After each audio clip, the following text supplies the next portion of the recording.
பார்த்து கொண்டிருப்பது 24 நியூஸ் தமிழ். வணக்கம். 24 நியூஸ் தமிழ் செய்திகளுக்காக செய்தி வாசிப்பவர் வித்யா. முன்னாள் குடியரசுத் தலைவர் டாக்டர் அப்துல் கலாம் பிறந்தநாள் விழா.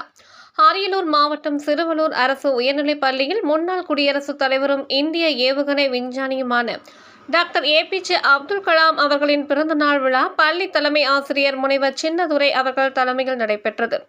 அப்போது மாணவர்களிடம் பேசிய தலைமை ஆசிரியர், இந்திய குடியரசுத் தலைவர் டாக்டர் ஏபிஜே அப்துல் கலாம் அவர்கள் மாணவர்களுக்கு கல்விக்கும் ஆற்றிய அர்ப்பணிப்பை போற்றும் வகையில் அவருடைய பிறந்தநாள் விழா உலக மாணவர் தினமாக ஐக்கிய நாடுகள் சபையால் அறிவிக்கப்பட்டு கொண்டாடப்பட்டு வருகிறது.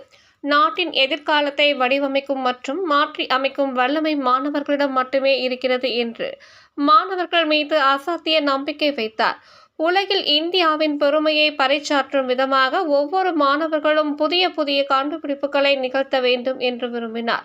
கல்வியும் அறிவியல் கண்டுபிடிப்பும் மட்டுமே இந்தியாவை உலகின் தலைசிறந்த நாடாக மாற்ற உதவும் என்றார். எனவே அவரின் கூற்றை நிரூபிக்கும் வகையில் ஒவ்வொரு மாணவர்களும் கல்வியில் சிறந்து விளங்க வேண்டும் என்றார்.